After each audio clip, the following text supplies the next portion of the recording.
또 어김없이 설날이 다가왔습니다.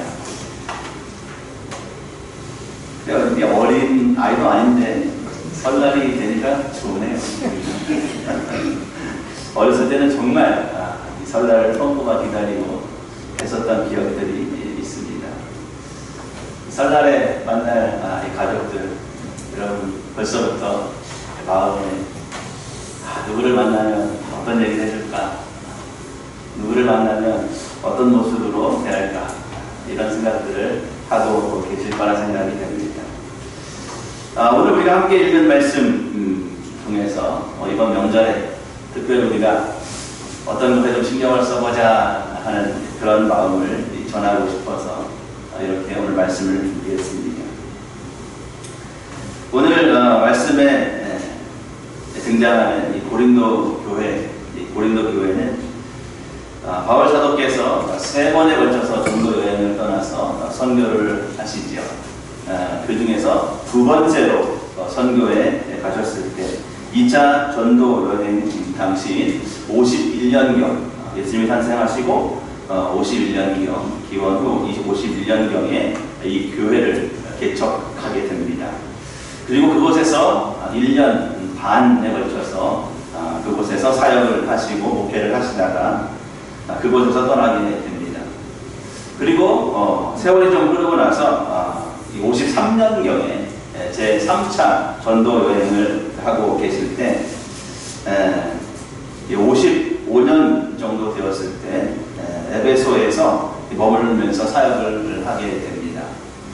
그런데 그곳에서 이 사역을 하는데 당신께서 개척하고 이 후임에게 맡겨놓고 왔던 이 고린도 교회에 여러 가지 문제들이 생겨서 아주 시끄러운 그러한 상태가 되었다는 소식을 접하게 됩니다. 그래서 참으로 안타깝고 이 마음에 짐이 되고 항상 그곳에 마음이 쓰이는 그러한 상황이 되었습니다. 그래서 그곳에서 이 고린도 교회에게 그들이 걱정하고 그들이 염려하고 또 그들이 겪고 있는 여러 가지 문제에 대해서 답변도 좀 해주고 권면도 해주기 위해서 편지를 쓰게 됩니다. 그래서 그 편지를 보내게 되지요. 직접 가보는 싶지만 또 여정이라고 하는 것은 오늘날처럼 비행기를 타고 하루 사이에 잠깐 갔다 오고 이런 상황이 안 되니까 그런 소식이 들려와도 마음은 그곳에 있지만 그곳에 갈 수 없는 여러 가지 상황 때문에 편지를 보내게 됩니다. 그래서 겪고 있는 문제에 대한 최대한의 해답을 해주려고 하고 또 어려움을 극복하자고 하는 그러한 권면의 편지를 보내게 됩니다. 그런데도 들려오는 소식은 여전히 이 고린도 교회가 어려움 중에 있다는 그런 안타까운 소식을 계속해서 듣게 됩니다. 그래서 이제는 정말 실질적으로 한번 방문해야겠다 하는 그런 계획을 세웁니다.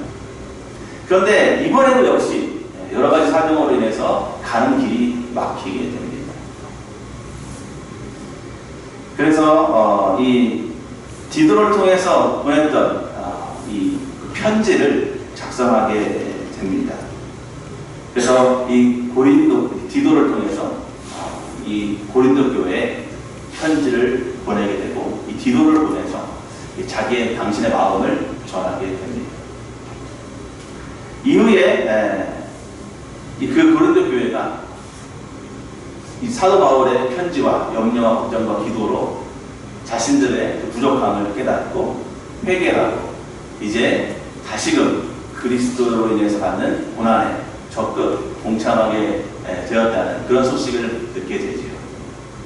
그래서 이제 그 감사하는 마음 그리고 아직도 그들 사이에 그리고 바울 선생님에 대한 이 오해 이런 것들을 풀기 위해서 그리고 그들을 재차 격려하고 새로운 권면을 하기 위해서 편지를 다시 기록하게 됩니다.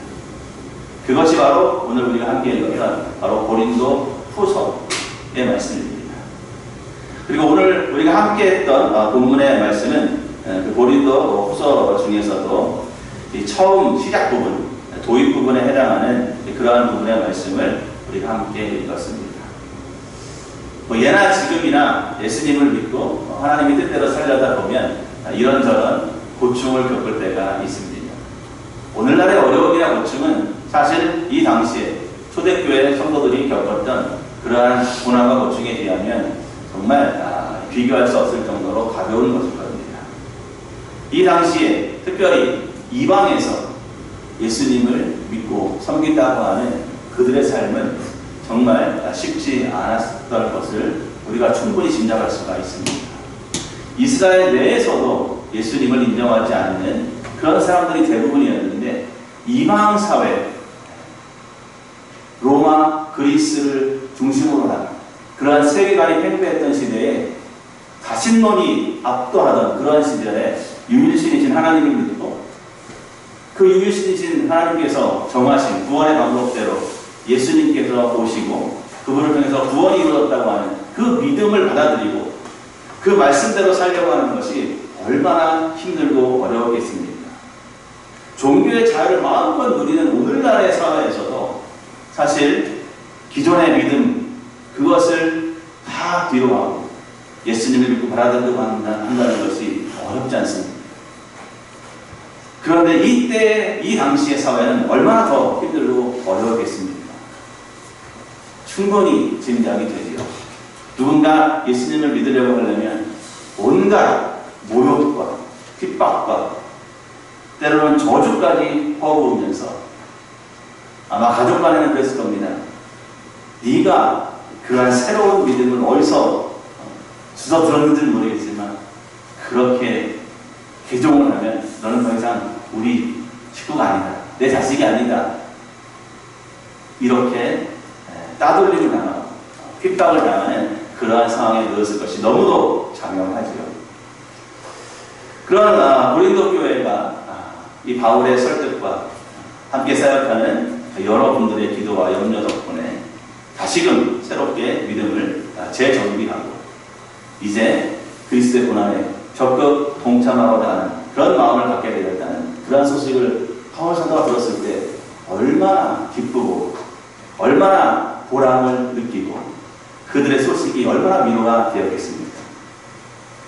그들 향해서 해주신 말씀을 먼저 간략하게 요약을 해보려고 합니다. 먼저 바울 사도께서는 당신이 당한 고난을 구체적으로 이야기를 합니다. 사역을 하는 동안에 겪었던 어려운 그러한 삶에 대해서 이야기를 하지요. 특별히 고린도후서 초반부에 기록되어 있는 당신의 일행이 함께 겪었던 그런 고난에 대해서는 아시아 지역에서 겪었던 그 고난에 대해서 이야기를 합니다. 8절 말씀에 보면 이렇게 쓰여 있습니다. 형제들아 우리가 아시아에서 당한 환난을 너희가 모르기를 원치 아니하노니 힘에 겹도록 심한 고난을 당하여 살 소망까지 끊어지고 우리는 우리 자신이 사형 선고를 받은 줄 알 정도였다 라고 기록합니다. 얼마나 그 고난과 핍박이 몰려왔으면 사형 선고를 받은 것 같은 그러한 느낌을 받고 그 순간들을 지났다고 하는 것입니다. 여러분, 사형 선고를 받는다. 사실 우리가 여러 가지 어려움과 고충이 있지만 몇 날 안 돼서 죽음을 맞이해야 된다. 내가 곧 죽을 것이다. 내가 곧 죽을 지경에 놓을 것이다. 라는 그러한 선고를 받는 것 얼마나 두렵고 무서운 것입니다. 아마 그냥 단순한 죽음 그 자체보다도 내가 이 세상에서 없어진다 했을 때 몰려오는 두려움은 여러 가지로 다가올 것입니다.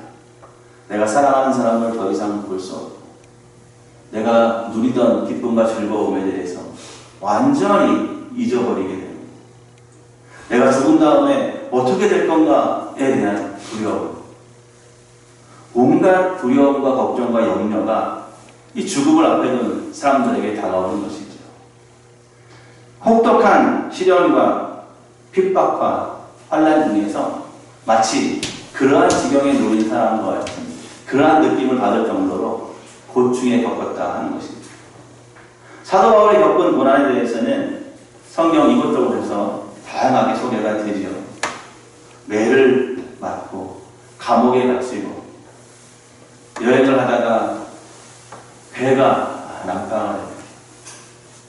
춥고 잘 곳이 없고 굶주리고 했던 그러한 고난에 대해서 사도 바울 선생께서는 여러 번 그 자신의 어려웠던 시절을 떠올리면서 그런 중에도 그리스도로 인해서 모든 것을 감내할 수 있었고 오히려 감사한다라는 그러한 고백들이 여러 곳에 기록되어 있습니다.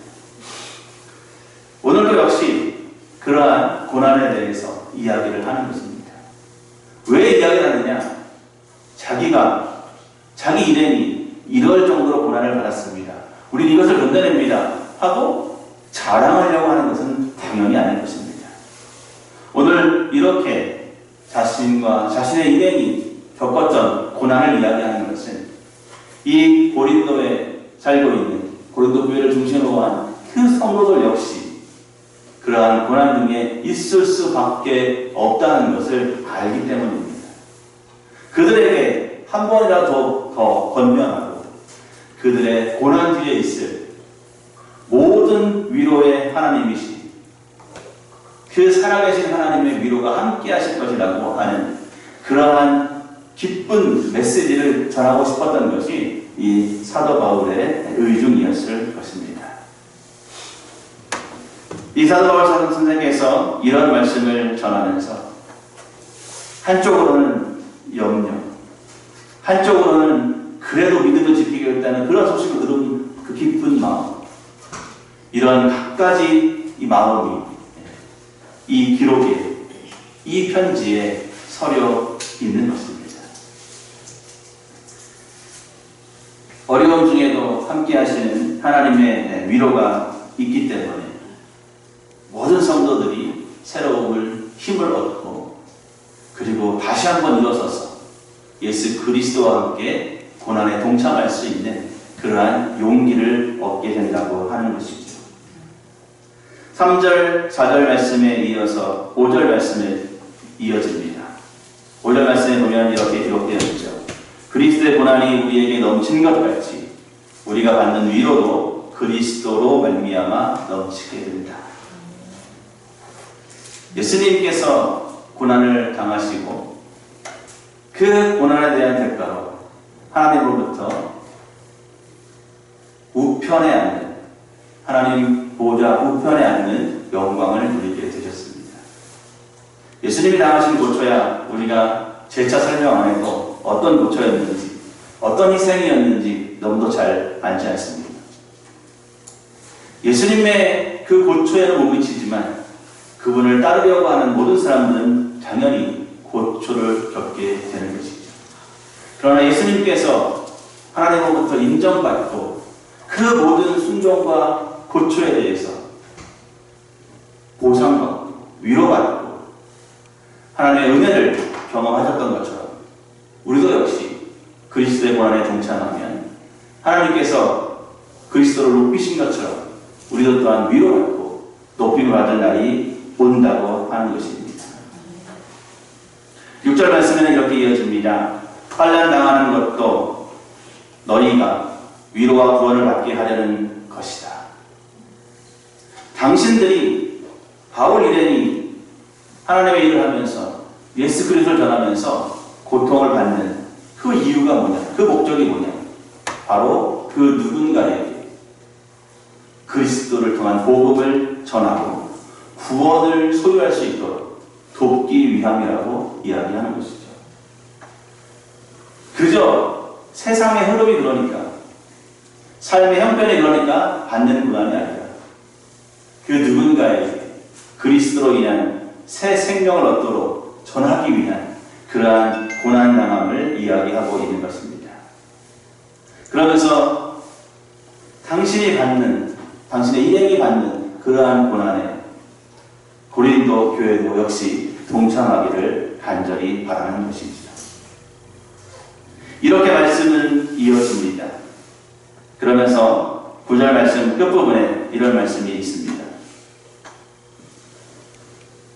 우리는 우리 자신이 사형 선고를 받은 줄 알았으니 이는 우리로 자기를 의지하지 말고 오직 죽은 자를 다시 살리시는 하나님만 의지하게 하십니다.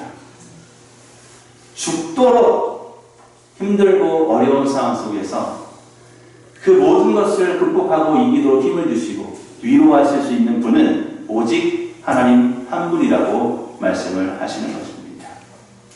그러면서 마지막 절에 이러한 부탁을 또 하십니다. 11절 말씀에 보면 너희도 우리를 위하여 간구함으로 도우라. 중보의 기도를 부탁하는 것입니다. 비록 몸은 멀리 떨어져 있지만 함께 기도함으로 응원하고 여러 가지 방법으로 도와달라고 하는 그러한 말씀을 전하는 것이죠. 그런데 이렇게 도움을 구하는 이유가 끝에 나와요. 중보의 도움을 요구하시면서 부탁하시면서 이런 말씀을 덧붙입니다. 우리가 많은 사람의 기도로 얻은 은사로 말미암아 많은 사람이 우리를 위하여 감사하게 하려 합니다. 누군가를 돕고 섬기고 그들을 위해서 중보 기도하게 되면 그 사람들이 잘 된다고 하는 것입니다. 우리 모든 성도들이 선교지에 나가 있는 그 누군가를 위해서 함께 기도하면 그분들이 하나님의 생각을 잘 감당할 수 있게 된다고 하는 것입니다. 그러면 그분들로 인해서 감사의 기쁨은 누가 누리는 겁니까? 그 당사자들뿐만 아니라 그들을 후원하고 그들을 중보하고 기도했던 그 사람들도 역시 그들의 모습을 보면서 그들의 활약을 보면서 그들을 통해 벌어지는 은혜의 그 사역을 보면서 함께 감사할 수 있기 때문이라고 하는 것입니다. 우리가 누군가를 위해서 중보하고 돕는다고 하는 것, 그것은 곧 우리의 감사의 조건을 늘리는 또 다른 방법이라고 하는 그 놀라운 비밀을 이 사도 바울께서 고린도 교인들에게 전하고 계시는 것입니다. 우리는 이 땅에 살아가는 동안 크고 작은 어려움과 환난과 고난을 겪게 됩니다. 그래서 우리는 위로가 필요해요. 위로. 그 누군가 나를 위로해주고 또 내가 그 누군가를 위로해주고 그러한 필요가 있다고 하는 것입니다. 오늘날의 사회는 복잡합니다. 다양한 사람들이 다양한 방식으로 다양한 모습을 가지고 살아갑니다. 하는 일도 너무도 다변화되어 있고요. 그 일 속에서 맺어지는 관계도 아주 다양합니다.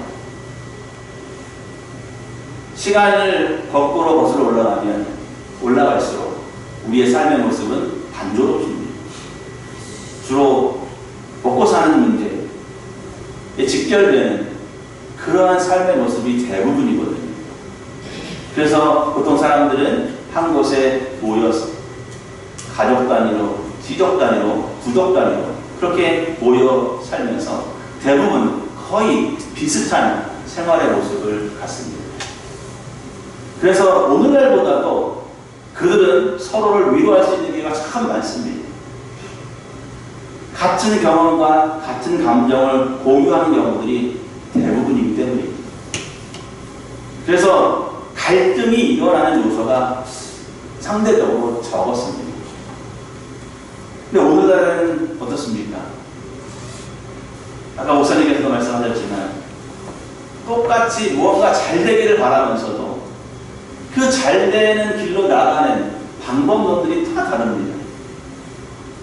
그래서 결국은 다 잘 되기를 원하면서도 그 방법론, 그 여러 가지 갈래길 때문에 서로 또 의견 충돌이 생기고 또 갈등들이 빚어지는 것입니다. 그렇기 때문에 오늘날에는 그 위로함이 오히려 더 필요한 그러한 세상이라고 할 수 있는 것이죠. 그런데 여러분, 죄송한 말씀이지만 내 남편이, 내 아내가 나를 100% 알아주고 위로가 되던가요? 부모님이 그렇게 해주시던가요? 자녀가 그렇게 해주시던가요? 친구가 그렇게 해줍니까? 물론 생각 모르는 사람보다 낫겠죠. 하지만 우리의 상처된 마음을 완전하게 치료해주는 사람은 없습니다. 그래서 바울 사도는 모든 위로의 하나님, 모든 위로의 하나님, 우리를 너무도 잘 알고 우리의 형편과 처지에 맞는 위로를 전해줄 수 있는 하나님만을 의지하라고 고린도 교회들에게 이야기하시는 거죠. 오늘 말씀 가운데 중요한 부분이 있습니다. 4절 말씀으로 한번 가시죠. 4절 말씀에 이렇게 기록되어 있습니다. 우리의 모든 환난 중에서 우리를 위로하사 우리로 하여금 하나님께 받는 위로로서 우리가 하나님께 위로를 받는다는 것이죠. 모든 환난 중에서 우리를 위로하고 격려하시고 새로운 힘을 공급해 주시는 분이 하나님이라고 하는 것입니다. 그런데 그 뒷부분을 보세요. 모든 환난 중에 있는 자들을 능히 위로하게 하시는 이시로다. 무슨 이야기입니까? 바울 사도와 함께하는 사람들과 이 고린도 교회의 환난을 위로할 수 있는 그 배경, 그 자격이 어디에서 나오냐 하는 거예요. 그것은 바로 먼저 고난을 받고 먼저 그리스도의 고난에 동참하고 먼저 그 고난에 대해서 하나님으로부터 위로를 받았다고 하는 것입니다. 위로를 받아본 자만이 어떻게 할 수 있는 거예요? 위로할 수 있다고 하는 것입니다. 고난을 겪어보고 어려움을 극복해보고 하나님의 위로하시고 힘주시는 그 은혜를 맛본 사람이야말로 그 어려움 중에 있는 사람들, 환난 중에 있는 사람을 진정으로 위로하고 격려할 수 있는 자격이 있다고 하는 것을 이야기하는 것입니다. 그렇기 때문에 바울 사도와 고린도 교회 사이에서 잘못된 복음을 전하고 고린도 교인들로 하여금 바울은 사도가 아니다, 잘못된 것을 가르치는 거다 라고 하는 사람들은 그러한 말을 할 자격이 없다고 하는 것입니다. 왜? 바울 일행처럼 그리스도의 고난에 동참하지 않았다고 하는 것입니다. 그들은 사형 선고를 받는 것 같은 그러한 경험을 했던 바울 일행이 느꼈던 하나님의 위로와 하나님의 격려와 새로운 힘을 주시는 그러한 경험을 해본 적이 없는 사람들이라고 하는 겁니다. 그러니까 그들이 하는 이야기는 우리가 전하는 위로와 좋게 비교할 수 없다고 하는 것을 얘기하는 거예요. 여러분, 이 세상에 살아가면서 우리가 그리스도를 위해서 겪었던 고난과 손해와 안타까운 상황들 떠오르십니까? 여러분, 감사하시기 바랍니다. 우리가 그런 가운데서도 하나님의 말씀으로 위로를 받고 하나님의 함께 하심으로 인해서 우리가 힘을 얻었다면 우리는 그 누군가를 진정으로 위로하고 격려하고 새 힘을 복돋아줄 수 있는 그러한 자격을 얻은 것입니다. 그러한 경험을 하지 못했다면, 그러한 고백을 해보지 못했다면 우리는 그 누군가의 어려움과 시련과 고통에 대해서 격려하고 위로할 자격이 없다고 하는 것입니다. 그래서 사도 바울 선생님께서는 우리에게 기꺼이 그리스도의 고난에 동참하기를 원하시는 것인지도 모르겠습니다. 여러분, 고난 겪어봐, 힘든 거 경험해봐 하면 좋아할 사람이 있겠어요? 없어요. 그런데 우리의 공동체는, 하나님을 믿는 사람들은 그것을 할 수 있어요. 그렇게 말할 수 있어요. 그것을 이겨내고 견뎌내야 된다고 격려할 수 있고 위로할 수 있어요. 왜? 예수님께서 그 길을 먼저 가셨기 때문입니다.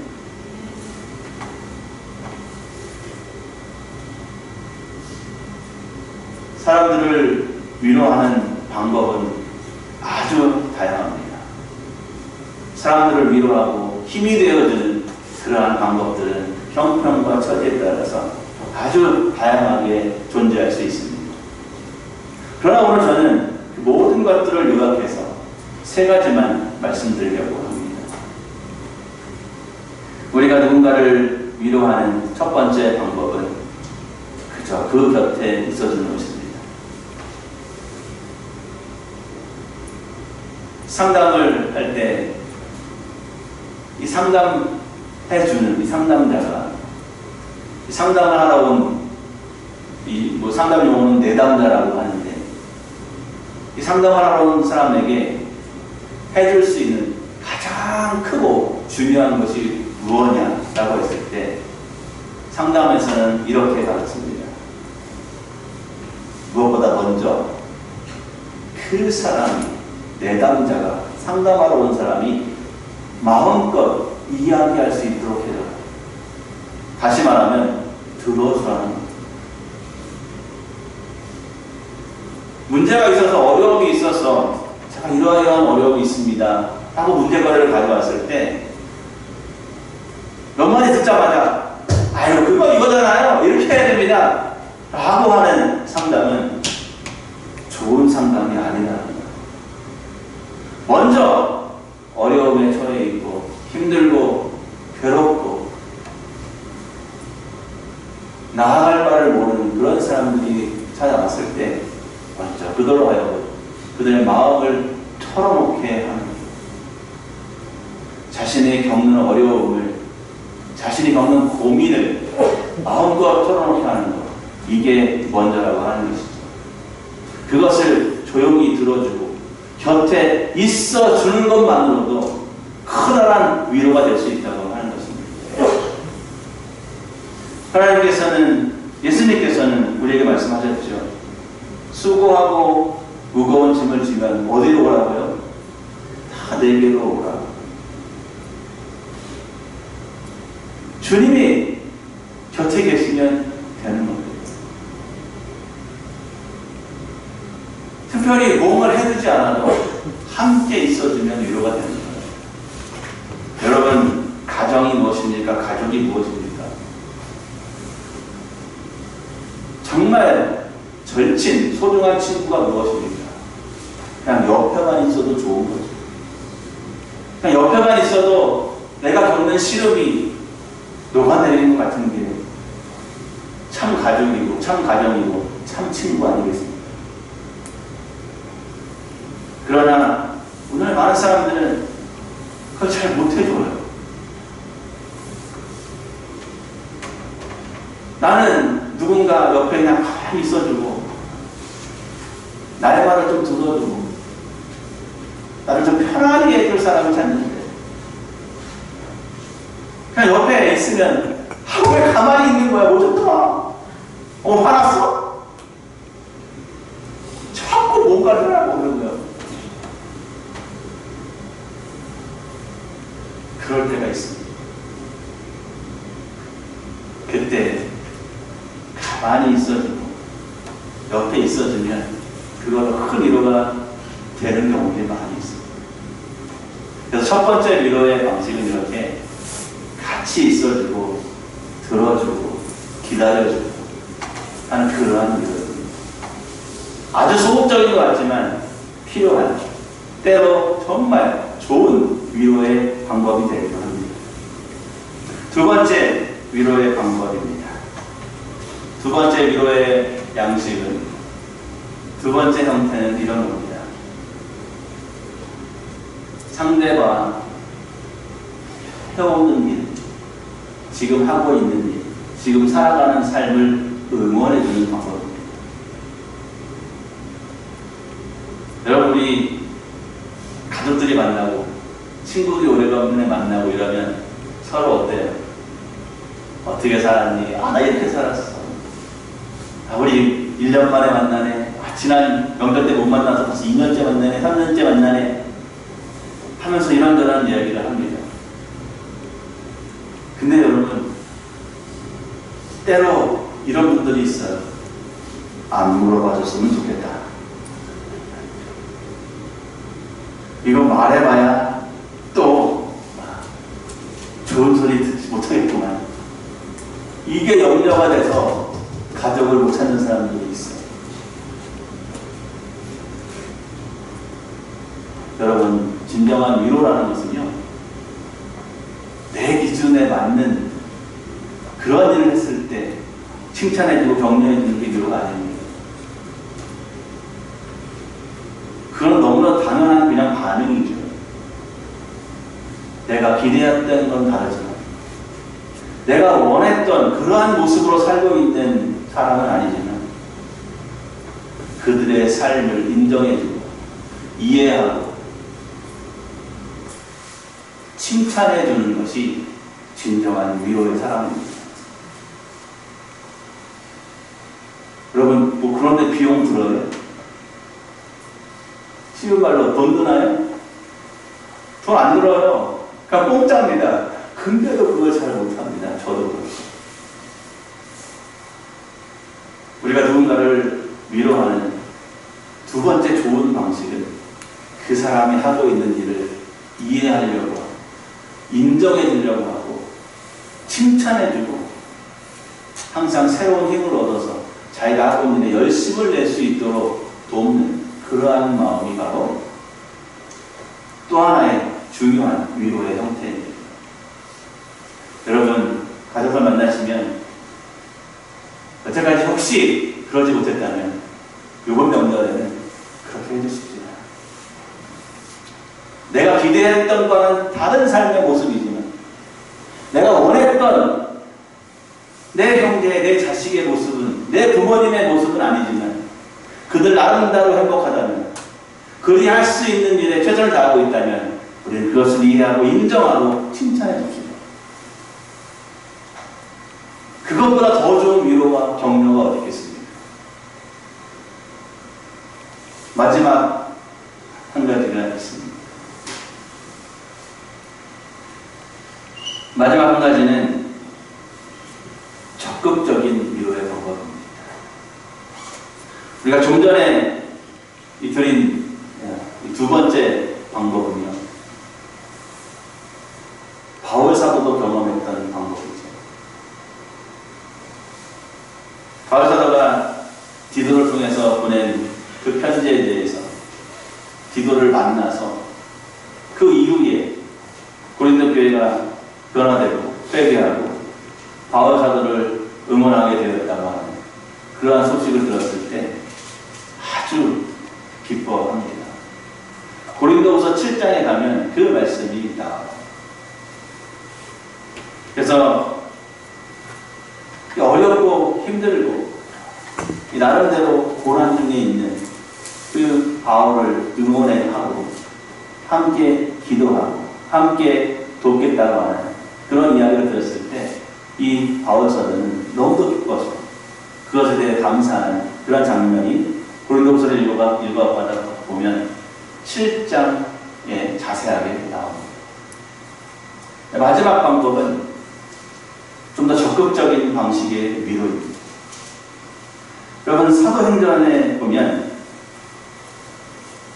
이 바나바가 소개가 됩니다. 사실 우리는 이 바나바보다는 바울을 매우 중요한 인물로 알고 있어요. 그런데 이 바나바가 했던 사역과 역할을 보면요, 이 바나바가 존재할 수 있었던 그 근거가 되는 사람이 바로 바나바라는 것을 우리는 잘 알죠. 여러분, 바나바를 사도행전에서는 어떻게 소개하고 계신지 아십니까?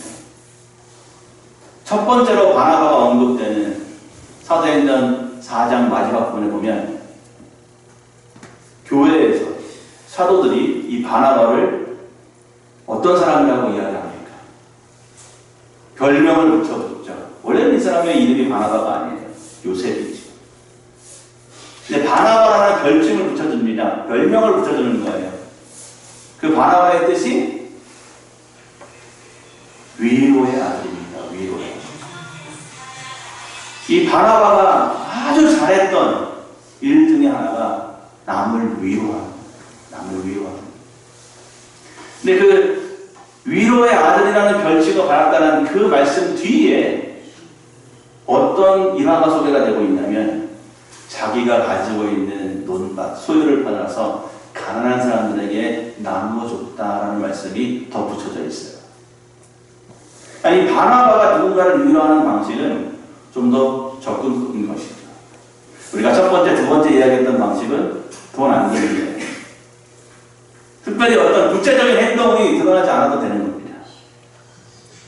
그런데 세 번째 위로의 방법은 보다 적극적인 위로의 방법이죠. 여러분, 하나님께서, 삼위일체 하나님께서 하신 방법이 이 세 가지 방법 모두를 사용하시는 거예요. 때로는 아무 말씀 없이 우리 곁에 임마누엘 하나님으로 함께 하시면서 우리에게 무한한 위로의 보금자리 역할을 해주시죠. 때로 우리가 힘들고 어렵고 내가 하는 일에 지쳐갈 때 누구누구야 잘하고 있어요. 성령의 위로를 통해서 우리의 삶을 응원하시고 내가 하는 일을 격려해 주시고 우리가 아까 함께 찬양했듯이 내 등을 밀어주시는 그러한 위로를 전하시는 분이 하나님 하나님이십니다. 또 어떻습니까? 내가 제대로 가지 못하고 내가 지쳐있고 환난 중에 어려움 중에 있을 때 그것을 극복하고 위로하고 격려하시고 더 큰 은혜로 세우셔서 내가 기대하지 못했던 그러한 놀라운 기적 같은 은혜를 체험할 수 있도록 우리에게 적극적으로 다가와서 우리의 환난을 극복하도록 새로운 길을 열어주시는 분도 하나님이십니다.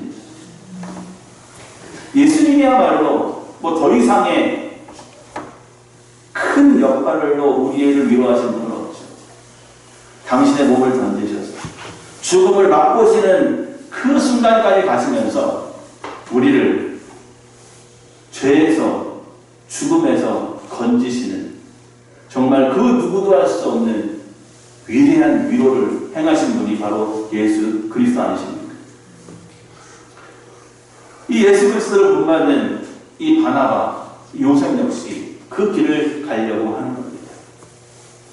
적극적으로 자신을 희생해서 누군가의 도움을 필요로 하는 환난 속에 있는, 어려움 속에 있는, 굶주림 속에 있는, 가난 속에 있는 그 사람들의 필요를 채워줌으로 그들을 위로하려고 하는 그러한 모습을 이 바나바가 보였다고 하는 것입니다.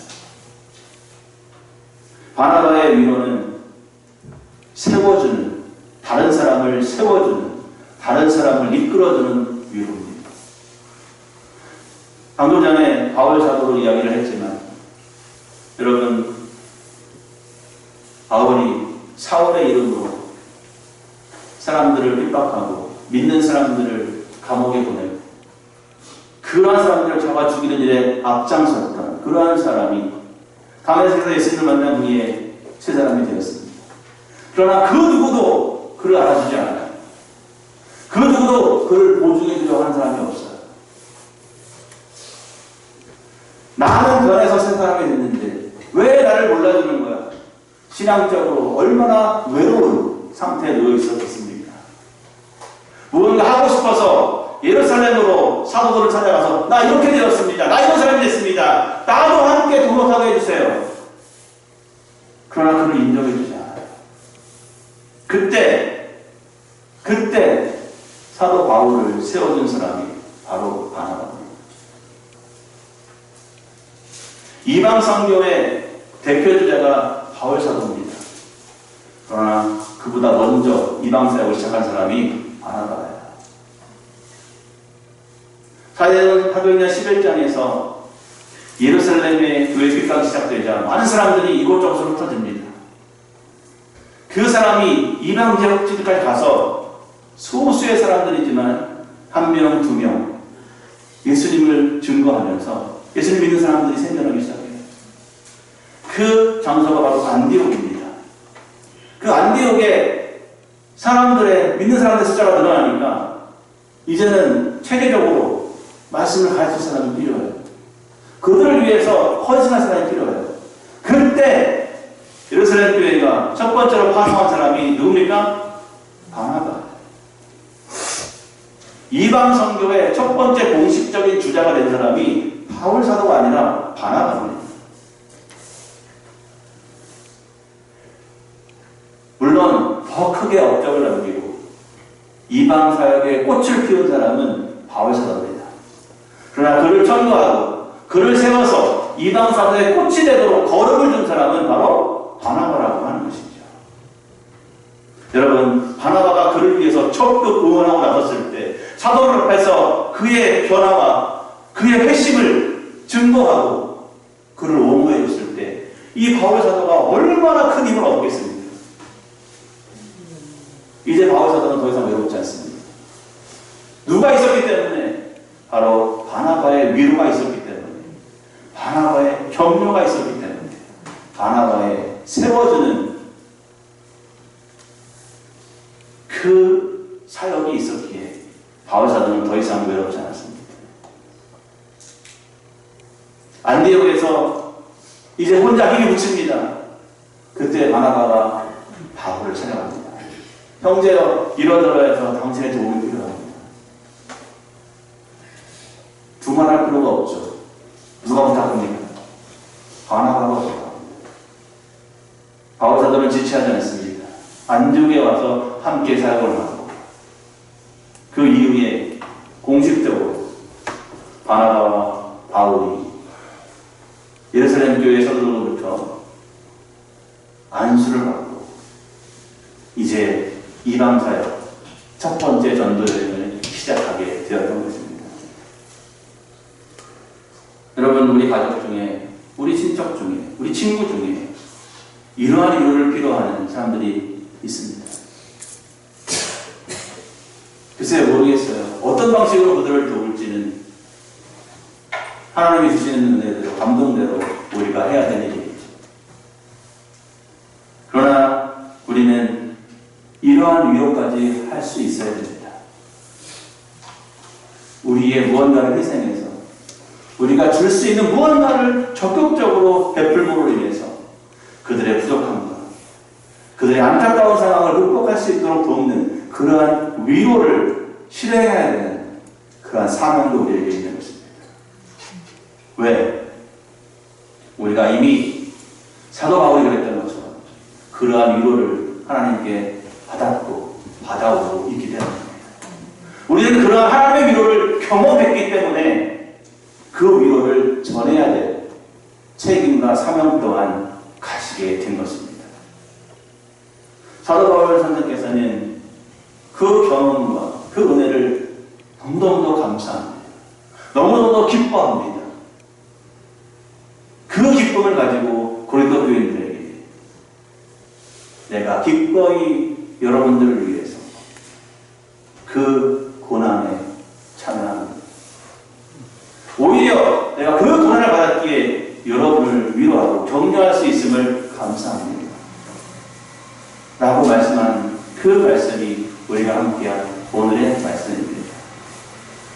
여러분, 이번 설날에 가족들을 만나시면 이렇게 세 가지 위로의 사람이 되어주기를 바랍니다.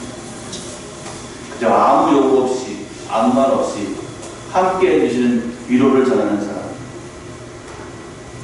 내 가족이, 내 형제가, 내 친구가 지금 살아가고 있는 모습을 비난하고 가벼이 여기고 인정해주지 않는 것이 아니라 이해하고 인정하고 격려해서 더 잘 되도록 세워주는 그러한 위로를 전하는 사람이 되었으면 좋겠습니다. 내 도움이 필요하다면 내 어떤 것인가를 희생해서 내 어떤 것을 주어서라도 내 가족의, 내 사랑하는 사람의 필요를 채우고 그를 위로할 수 있다면 그렇게 했으면 좋겠습니다. 여러분, 명절에만 국한되는 것이 아니라 우리가 살아가는 이 평생의 삶에서 우리가 사랑하는 소중한 사람들을 깊이 마음속에 담고 오늘 우리가 함께 나누는 이 세 가지 위로를 늘 실천하면서 하나님께 칭찬받을 수 있는 저와 여러분이 되시기를 예수 그리스도의 이름으로 간절히 축복드립니다. 오늘